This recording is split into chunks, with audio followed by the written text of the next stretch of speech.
RVS.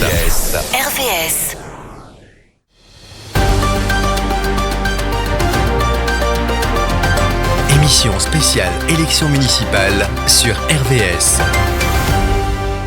C'est le rendez-vous des élections municipales sur RVS. Vous le savez maintenant, nous avons plusieurs rendez-vous qui concernent plusieurs municipalités, celle de Rouen et puis 3 dans l'Eure, à Évreux, Bernay et Louviers. Et il est important que je vous rappelle un peu notre ligne éditoriale, puisque un peu différente de chez nos confrères. Ce qui nous intéresse, nous, c'est le candidat, son engagement, ses valeurs, la liste et son programme, bien sûr, et pas spécialement ce qu'il oppose aux autres listes ou aux candidats. Il y a d'autres médias qui le font, ils s'en chargent et ils le font très bien. Les municipales à Louviers, donc, où finalement se seront déclarés 3 candidats et pas 4, dont son actuel premier magistrat, François-Xavier Priolo. Bonjour. Bonjour. François-Xavier, merci d'être présent au micro d'RVS. À bientôt 50 ans. Pas encore tout Déjà à fait. 50 ans. Déjà 50 ans. Vous briguez un 3e mandat de maire à Louviers. Vous portez l'espoir de la liste Fière de Louviers, toujours ensemble, une liste renouvelée à 50%. Vous nous expliquerez pourquoi c'est important. Vous êtes également président délégué de l'agglomération Seineur et vice-président de la région Normandie. J'ajoute que dès que l'on prononce le mot Europe, vous tendez l'oreille, ce qui semble légitime en qualité de spécialiste des affaires européennes, que vous êtes, et ce ne sont pas les nombreux ouvrages que vous avez déjà fait paraître qui diront le contraire. J'ajoute, mais je peux me tromper, que votre profession serait administrateur de l'Assemblée nationale ?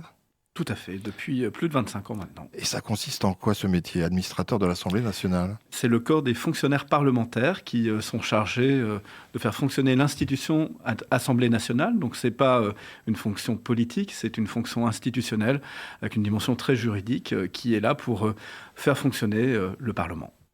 Que peut-on dire de vous, avant de nous intéresser bien évidemment à votre programme?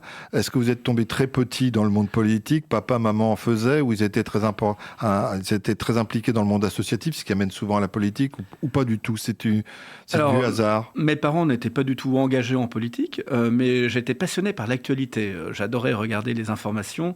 La politique m'intéressait depuis vraiment petit. Et puis, moi, je me suis engagé. Je n'avais pas encore le droit de vote, mais j'ai très vite été intéressé à l'école, après à l'université, par l'engagement associatif. Et j'ai été jeune militant politique, notamment avec les sujets européens. Et puis voilà, de fil en aiguille, j'ai toujours été intéressé par le monde qui m'entourait, l'environnement qui m'entourait, en me disant j'ai envie aussi de prendre ma part et pas d'être indifférent et de me sentir concerné. Je crois que c'est surtout ça. Et pétri par des valeurs qui me semblent importantes et que j'ai envie de défendre. Je rebondis sur cette importance de l'Europe, puisque vous y êtes attaché, vous avez consacré une bonne partie de votre vie déjà à l'Europe. Est-ce qu'on arrive à faire passer la chose européenne au niveau municipal, ou ça reste compliqué ? En fait, l'Europe, elle fait partie de notre vie. La citoyenneté, elle est à la fois nationale et européenne. Je crois que l'idée, c'est de changer la donne. C'est ce qu'on appelle ce fameux principe de subsidiarité, d'agir au niveau le plus pertinent. À Louviers, on a fait beaucoup de choses avec des fonds européens. On a fait une maison médicale, on a fait un centre d'exposition et de congrès. Mais la population ne le sait pas toujours, en fait. On l'explique, mais il ne faut pas dire Europe. Il faut être au bon niveau. Et ce qui est important, c'est que les élus, y compris les élus locaux que nous sommes, l'Europe fait partie de nos partenaires. Je le sais d'autant plus qu'en tant que vice-président de la région en charge notamment des fonds européens, c'est très demandé, c'est très utile, et donc on doit expliquer les choses. Mais l'Europe aujourd'hui, c'est important surtout pour résister face à des puissances mondiales qui ne veulent pas forcément du bien. C'est important pour être plus forts tous ensemble. Et donc à l'échelle locale, les actions locales, à l'échelle européenne, ce qu'on n'est pas capable de faire tout seul à l'échelle nationale. C'est pour moi ça qu'il faut réussir à faire comprendre. Encore 2 mots sur vous, François-Xavier. On va parler d'ouvrages, de musique, de littérature, de cinéma ou de peinture. Est-ce qu'il y a des choses qui sont importantes et qui ont façonné François-Xavier Priolo ? Il y a plein de choses qui me fascinent. Moi, ce qui me fascine, c'est l'équilibre. C'est de ne pas être que dans la politique, c'est pas être que dans ma vie professionnelle, c'est pas être que sur mes amis, ma famille. Ce qui est important, c'est de se sentir bien. Moi, je suis à l'aise, je suis pas dépendant de la politique, je suis pas dépendant d'une activité professionnelle, et je crois que j'ai transmis à mon petit garçon le goût de l'engagement. Ça me fait très plaisir, parce qu'il est pas du tout dégoûté de la politique. Au contraire, lui, il a 10 ans, il est intéressé, il a envie de tout ça, ça me fait plaisir. Et en gros, ce qui est important, c'est d'être bien dans ses baskets, tout simplement. Alors, vous dites vouloir continuer à transformer Louviers dans le respect de l'histoire, de l'identité de la ville. Ça peut se traduire de quelle manière? Parce qu'il y a plein de choses dans cette phrase. Continuer à transformer Louviers, respect de l'histoire, de l'identité de la ville. On voit qu'il y a le patrimoine et puis qu'il y a aussi être tourné vers l'avenir. Sous quelle forme? Mais Louviers, c'est pas une ville comme les autres. C'est une ville qui a en effet cette histoire par son passé économique, politique, son appartenance forte à la Normandie. Et tout l'enjeu, depuis déjà 2 mandats, c'est de la mettre en phase avec son époque. Louviers a, pendant des années, perdu des emplois, perdu des services publics. Tout ce à quoi on s'emploie, c'est un peu la renaissance de notre ville. C'est ce sentiment d'appartenance des habitants à leur ville pour qu'ils soient fiers. C'est pour ça qu'on a pris ce nom de fierté lovérienne. Mais ça ne peut pas se faire de façon ni brutale, ni imposée d'en haut. C'est-à-dire que cette renaissance, cette transformation, elle doit être fidèle à ce qu'est la ville. Il y a une âme à Louviers. C'est ce que vous appelez l'identité lovérienne. C'est l'identité lovérienne. Et c'est aussi cette âme qui fait que Louviers, c'est pas la banlieue de Rouen, c'est pas la grande banlieue de Paris. Louviers existe par elle-même. C'est la ville-centre d'une très belle agglomération, l'agglomération Seineur, plus de 100 000 habitants. Et donc, on a ce potentiel très fort. Et toute l'ambition, c'est de révéler ce potentiel en bâtissant à Louviers ce que j'appelle la ville facile. C'est la ville qui vous simplifie la vie avec des commerces de proximité, avec une diversité absolument formidable, mais avec des équipements structurants qu'on trouve dans des très grandes villes. Et en même temps, cette proximité qui fait qu'on se connaît, qu'on a cette ambiance d'une petite ville aussi, où on peut trouver des solutions adaptées aux besoins de chacun. En gros, par rapport à une petite commune rurale, on a de l'ingénierie, mais par rapport à une grande métropole, on a ce lien, cette dimension humaine qu'il est plus difficile d'avoir dans des villes de 100 000 habitants. Parler de transformation urbaine, alors ça passe à la fois par les quartiers, le quartier de la Gare, je pense, la rénovation, les stationnements. On en reviendra aussi dans le domaine de la santé, parce que c'est aussi de pouvoir penser à une médecine qui puisse s'exercer aussi en centre-ville, parce qu'on sait que dans les milieux ruraux, il y a des déserts médicaux, mais parfois ça arrive aussi en ville.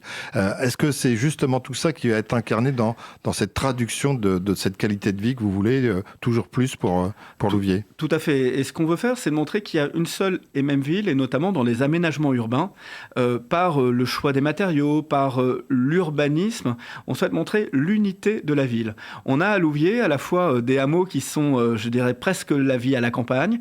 On a des quartiers qu'on appelle la politique de la ville, où on a plusieurs milliers d'habitants sur une densité plus restreinte. Et puis on a des zones historiques, pavillonnaires, on a du petit collectif. L'objectif des aménagements urbains, par un plan que j'ai appelé Places et Placettes, c'est de créer des lieux de vie un peu partout dans la ville. On l'a fait sur la place Torel, on l'a fait sur le parvis de l'église Notre-Dame, on l'a fait sur le jardin du manoir de Bigard où on a installé un café, on l'a fait sur la place de la Poissonnerie. Tout ça, c'était des lieux avant où on ne s'arrêtait pas. On les a transformés pour en faire des lieux vivants, et dans notre programme, on veut faire la même chose, notamment sur le jardin de la Villa Calderone, qui est en centre-ville, mais où il ne se passe pas aujourd'hui grand-chose à part chaque été Louviers-Plage. On vient de terminer l'aménagement de la place de la Porte de l'Eau. C'était un carrefour, c'était un giratoire, un grand de haricots routiers. Eh bien, depuis quelques jours, ça y est, les travaux sont terminés, ça a été inauguré. C'est une place de vie, on a créé des berges sur la rivière. C'est ça l'idée, c'est de créer ces lieux de vie partout, que l'on soit dans un quartier dit de la politique de la ville, que l'on soit en centre-ville historique, que l'on soit dans le centre-ville de la reconstruction, pour qu'on partage ensemble la ville et qu'on se l'approprie.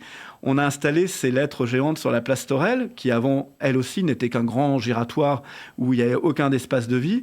Et quand je vois les Lovériennes et les Lovériens se prendre en photo, en famille ou avec leurs amis devant ces lettres J'aime Louviers, je me dis qu'on réussit quelque chose qui est ce sentiment commun d'appartenance à une seule et même ville, quelles que soient ses origines, quelle que soit sa position sociale. Ce qui nous réunit, c'est notre appartenance à la ville qu'on aime.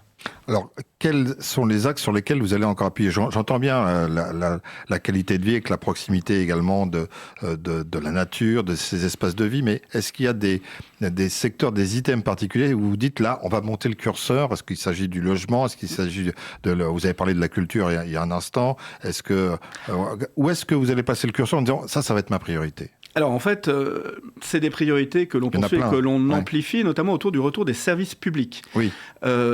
Nous avons le projet très concret de construction d'un poste de police mutualisé entre la police municipale et la police nationale sur le site de l'ancienne gendarmerie qui a déménagé à Louviers. Parce que police municipale, l'ancienne gendarmerie, c'est un peu compliqué. Et on fait d'autant plus fort que l'actuelle police municipale, elle est place de la République, l'actuelle antenne de la police nationale, elle est place de la République, et que l'ancienne gendarmerie, elle est place de la République. Et tout ça va rester place de la République sur une opération immobilière qui va se faire, et les choses sont déjà bien enclenchées. L'objectif, c'est d'avoir une présence de la police plus forte à Louviers, parce que aujourd'hui, et depuis une vingtaine d'années, le commissariat de police, il était parti de Louviers à Val-de-Reuil. Il va rester à Val-de-Reuil, mais en lien avec la direction de la police nationale, on souhaite pouvoir avoir ce poste de police mutualisé. Sur les services publics, on a obtenu la réouverture du tribunal de proximité. Et en matière de santé, c'est important, on a obtenu l'installation d'imagerie médicale. Il n'y avait ni scanner ni IRM à Louviers. Il y a aujourd'hui un scanner à l'hôpital, labellisé hôpital de proximité. Il y a une IRM. On va avoir bientôt un deuxième scanner. Et ce que je souhaite, c'est non pas en décrétant qu'il faut des médecins, mais on crée l'écosystème favorable à la santé, ce qui fait qu'on a désormais des spécialistes qui vont s'installer. Il y a déjà 2 cabinets dentaires qui ont signé. On voudrait faire l'acquisition, et on va faire l'acquisition d'une cabine de dermatologie qu'on pourra installer à l'instar de ce que nous venons de faire avec une cabine d'ophtalmologie. C'est ça, des choses très pragmatiques d'accès aux soins. Et puis, à la place de l'ancienne patinoire qu'on appelait le Colisée, on va déconstruire le Colisée et on va créer un pôle tertiaire où il y aura aussi un pôle médical. Et petit à petit, donc sur la santé, les choses sont en train de bien évoluer. On a le projet aussi de réouverture de la ligne de train en matière de mobilité. Oui. C'est quelque chose qui est très important et qui va s'accompagner d'un grand projet urbain autour de cette réouverture qui est la création d'un grand parc urbain à proximité de la rivière, rue du Canal, à côté de la patinoire intercommunale, du centre aquatique. Là, c'est toujours cette conciliation de la nature à proximité immédiate à pied du cœur de ville avec tous ses commerçants. Il y a à Louviers 300 commerces ouverts, un taux de vacances qui est 2 fois inférieur à la moyenne nationale. Il est de 7% à Louviers. Et l'enjeu pour nous, c'est de garantir cette diversité des commerces. Et donc, on va travailler pour inscrire dans les documents d'urbanisme l'exigence de diversité des commerçants, parce que c'est ça, aujourd'hui, la problématique que l'on a dans les villes de taille moyenne comme celle de Louviers. Tout ça en un mandat, François-Xavier Priolo. On sait souvent que d'ailleurs ce sont des mandats et que très souvent, vous qui souhaitez entamer votre 3e mandat, il ne faut pas calculer en mandat d'élu, il faut calculer en possibilité de construction quand on sait que c'est compliqué, que ça peut y avoir des échéances qui ne correspondent pas, des échéances électorales. Mais là, tout ce que vous dites, et c'est conséquent, en un mandat ? Écoutez, quand j'ai été élu pour la première fois en 2014, on m'a dit que je ne pourrais rien faire. Aujourd'hui, tout le monde dit, mais qu'est-ce que Louviers a changé en 2 mandats ? Il faut de la volonté. Vous savez, aujourd'hui, on peut toujours se plaindre. Et au contraire, et ce mandat de maire, il est extrêmement créatif. Il faut trouver des idées et avoir la capacité à mettre des partenaires autour de la table et à trouver des financements. Je pourrais vous parler d'un projet que je n'ai pas évoqué, mais on va construire une résidence-service dédiée aux familles monoparentales, aux parents solos. On a un terrain qu'on a identifié, qui appartient à la ville. On a trouvé un bailleur qui est prêt à nous accompagner et un porteur de projet. C'est pas forcément des choses qui coûtent de l'argent, c'est la capacité à pouvoir fonctionner un peu comme une start-up, en mode projet. Et tout ça, on le fait en faisant attention aux finances de la ville. Sur le mandat qui vient de s'achever, on a investi près de 50 millions d'euros. Et dans le même temps, on a désendetté la ville. Depuis 12 ans, on l'a désendetté de 4,5 millions. On a baissé les taux d'imposition. Et donc c'est possible parce qu'on est allé chercher les financements, on en parlait, on est allé chercher des financements européens, des financements de l'État, des financements de la région, du département, de l'agglomération et bien sûr de la ville. Et donc les partenaires nous font confiance parce que quand on pense à des projets, on pense à des projets utiles au plus grand nombre et avec une vision de l'avenir.